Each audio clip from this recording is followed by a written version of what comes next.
like about Assault is that you can, you have like these like long like battles, and then it's a draw, and you're just like, oh, I wanted to. I mean, I may maybe even be okay taking a loss there, but like this, you definitely get a winner. Yeah, definitely. And I really like game modes where the actual objective and the mechanics help pace out the speed of gameplay. And it was really, really hard for us to do that with 2CP. You can have incredibly long matches in 2CP and sometimes like really quick blowouts.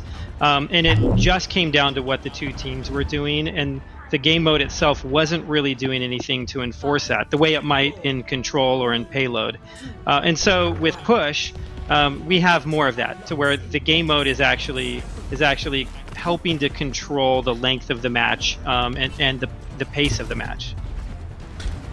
Yeah, as you see on the clock, it's a 8-minute clock right now. So yeah, it is pretty fast. I think it's definitely intended with some of these flankers in mind. As poor Lumpy gets taken out right off the rip. Lumpy was going on one of those flanks, didn't turn out so well.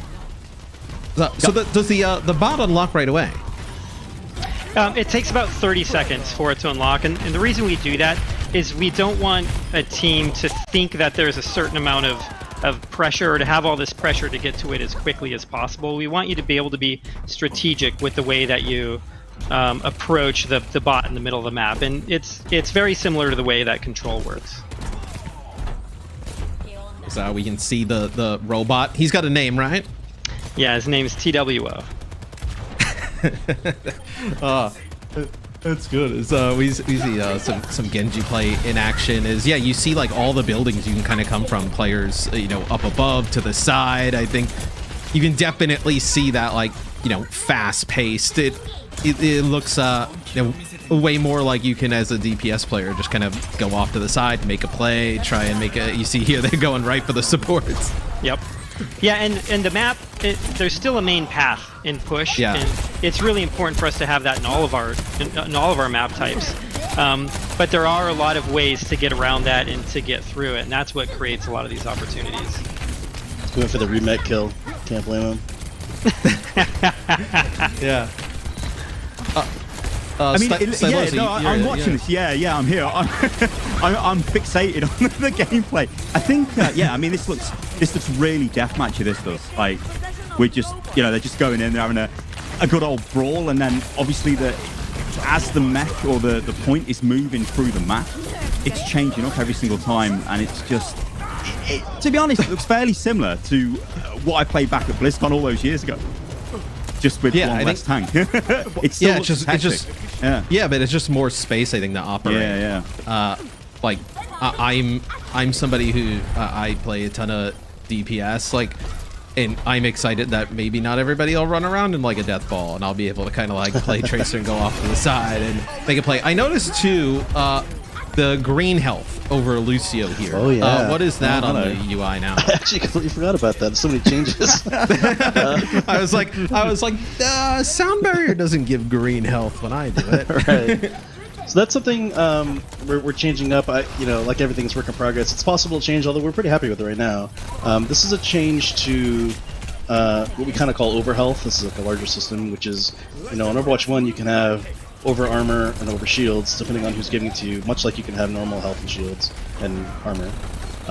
So, once we started getting into trying to create clarity and make sure the game's very readable in all these senses, like you mentioned with Zenyatta's UI and everything, that came up too, is like, it's possible to get, especially you get into like PvE talents and stuff like that, your health bar can get really colorful really fast. Like, you could have health and then armor and then shields and then over health, armor and shields, and you could literally have 6 segmented colored health, and it was like, I can't even understand what I'm looking at right now. This is like so insane.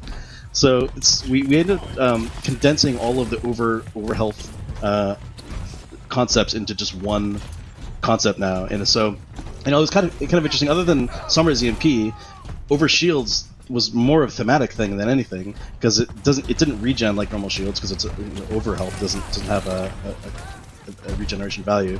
So it was kind of nonsense anyway, honestly. So now we kind of have everything condensed into green health, and it's very understandable that you see somebody with green, and you can see like, okay, that's not, that's over healthy. It's either going to drain, or if I shoot through it, it can't be healed and stuff like that. So it kind of helps clarify all that. Port 2's getting a workout going back and forth, but I noticed before there was like a circle. So is there like kind of capture points, like progress? Does that change the respawns at all? How does that work on push? Yeah, it does. So the robot starts in the middle of the map, and it pushes those those red barricades in front of it, and you can use those to kind of like in world see what your high watermark is. And if the robot's able to push it to the checkpoint, it will unlock a forward spawn room for the team that was able to do it. You can kind of see it just off to the left here behind Reinhardt. So if the attacking team can push it over there, they'll unlock that spawn point, and it gives them a big advantage in order to kind of push through the rest of the map. And then I assume when they're when 2 starts moving the other direction, I guess if he decides to start moving the other direction, they would lose that forward spawn, right? Yeah, but there is one.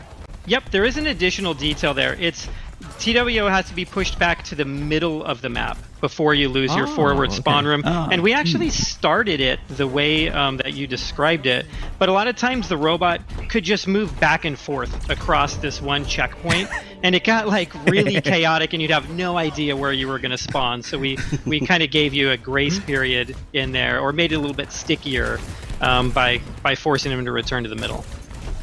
Yeah, that's a good call. I can imagine if that was the case now, yeah, you would have, like, if I spawned this 1 second, I would spawn close, and then, like, Stylosis spawns the next second, and he's far away. Yep. And I mean, that happens in Overwatch, but it was way too blatant. This with double that. bubble Zarya is sick. She is incredible. I love her.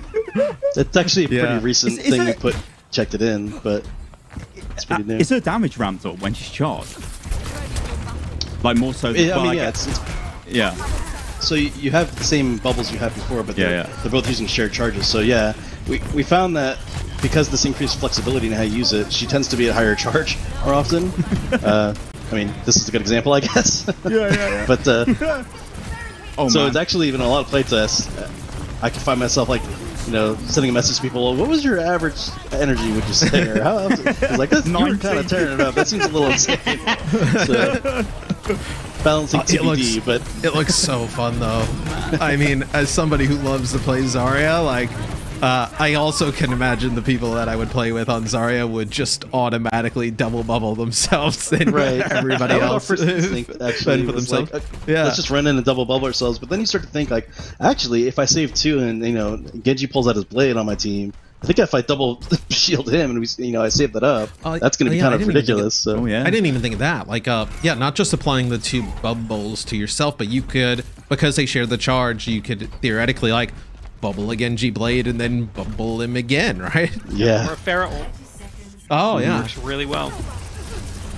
So many different ways. Like, yeah. So this is like, as it just kind of recently put in, coming off the back of the April 1st stuff and seeing how we feel about it, and it's been pretty interesting. I'm certainly concerned about it in some cases, but it also leads to some really awesome play. So I'm kind of letting it rock for a while and see how it feels. Work in progress, but Yep. I like the progress on that one design.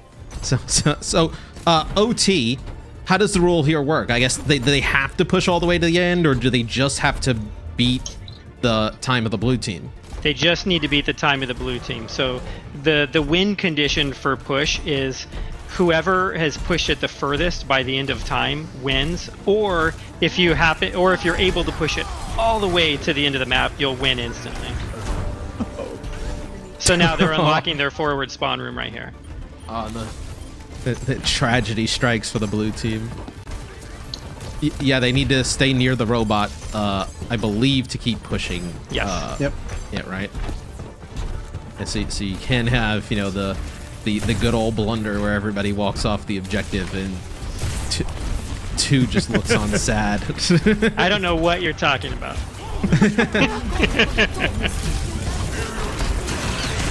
Oh, that's a problem. Yeah, I imagine these games go right down to the wire.